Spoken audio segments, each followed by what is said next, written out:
Today I want to talk about something very real, something that weighs heavily on the hearts and minds of so many Black Americans. It's a term that has been tossed around, distorted, and even weaponized against us: Black fatigue. Now, originally, the term Black fatigue was coined to describe the exhaustion that comes with living in a society where anti-Blackness is constant, where racism isn't just an event but an everyday atmosphere. It's about that spiritual, emotional, and physical exhaustion of navigating systems built to disadvantage us. But what happens when the media takes that term, flips it, and turns it into a weapon against the Black community?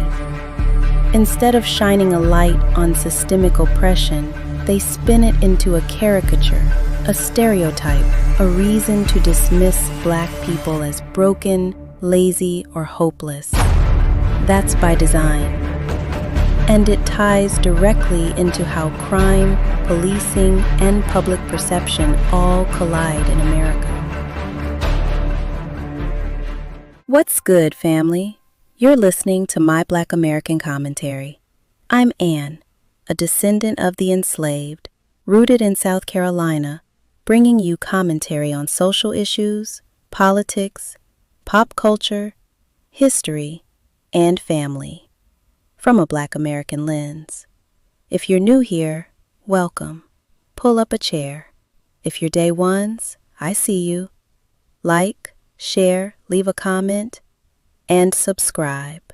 Let's grow this conversation. Let's start with the origins. Black fatigue was never meant to be a joke, a slur, or a put-down.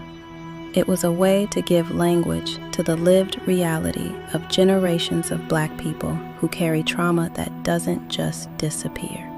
We're talking about centuries of enslavement, Jim Crow, redlining, over-policing, economic exclusion, and being the face of crime in America even when we aren't the ones committing it. Black fatigue is what happens when you know the deck is stacked against you, yet you have to keep showing up, at work, at school, in public, acting like everything is fine. It's the exhaustion of having to constantly prove your humanity, constantly explain that your life matters, constantly fight just to exist without being criminalized. Now, when we talk about crime, let's be real. Yes, crime happens in Black communities, just like it happens in white, Latino, and Asian communities. But here's the kicker. Most cases involving Black defendants never even make it to a conviction. They get thrown out, dismissed, or resolved without proving guilt. Yet, those arrests still remain in the databases. So when people quote crime stats, they don't tell you that those numbers include dismissed charges, dropped cases, or people found innocent. They don't tell you that the record doesn't distinguish between being arrested and being guilty. So, the numbers get inflated, weaponized, and used against the entire community. That's deliberate. This is where per capita comes in. Per capita simply means per person.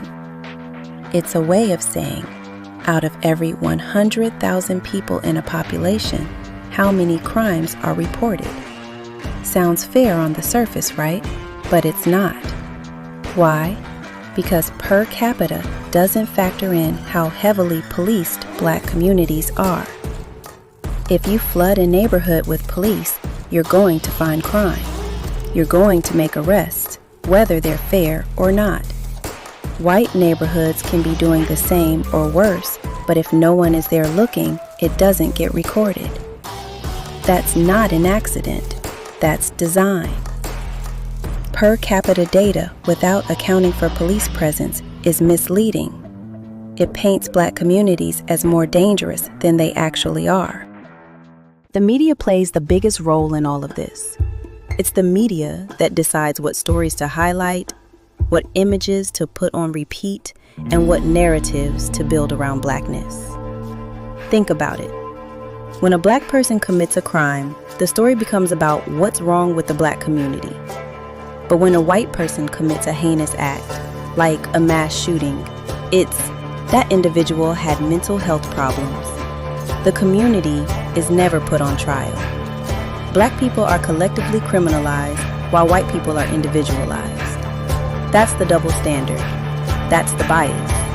That's why black fatigue is so real, because we're constantly forced to carry the burden of being judged by the worst examples while others get excused as exceptions. Now, here's something we really need to break down. A subgroup of black Americans gets elevated and pushed as the face of blackness. The media takes a small slice of the community: rappers, reality TV caricatures, influencers who play into stereotypes, and uses them as the template for who we are. But black America is diverse. We are doctors, teachers, engineers, farmers, entrepreneurs, historians, and artists. Yet the world gets fed the narrowest, most damaging slice of who we are. By design, it keeps us boxed in, keeps the stereotypes alive, and keeps the cycle of criminalization turning. And here's where the hypocrisy really shines. A white man can storm into a church, kill 9 worshipers, and still get taken to Burger King before jail. But let a black man sell loose cigarettes on the corner, and he loses his life on the sidewalk. When white crime happens, the narrative is, this person was sick, this person was evil. When black crime happens, it's, see, that's how they are. One is individualized, the other is generalized. That's the double standard that fuels the exhaustion of black fatigue. Now, let's talk about the Hodge twins, or any other so-called black conservatives who co-sign racist rhetoric. These brothers, and others like them, side with people like Nick Fuentes, who openly attack black people because they're desperate to separate themselves from the rest of us. They don't want to be seen as one of them. Instead of challenging racism, they feed it. They repeat the stereotypes. They downplay systemic oppression, and they act as if proximity to whiteness will save them. But history shows us it won't, because no matter how much they tap dance for acceptance, at the end of the day, they're still black in America. They'll never be fully embraced as equals by the very people they defend. So when we talk about black fatigue, let's not let the media redefine it. It's not about black people being tired of responsibility or tired of work. It's about being tired of centuries of misrepresentation, over-policing, criminalization, and hypocrisy.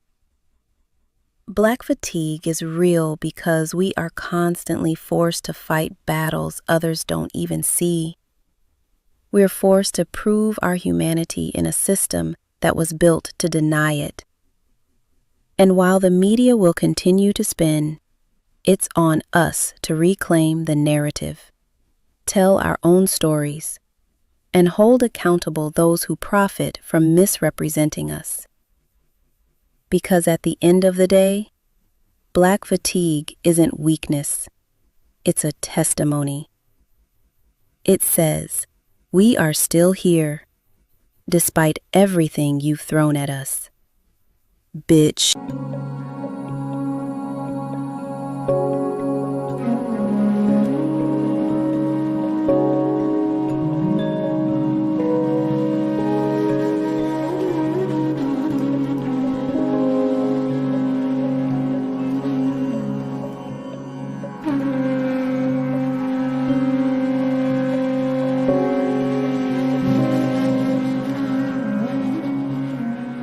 Thank you for watching. I'm Anne, descendant of the enslaved, rooted in South Carolina. This is my Black American commentary. Until next time, keep your head high, your spirit grounded, and your eyes on the horizon.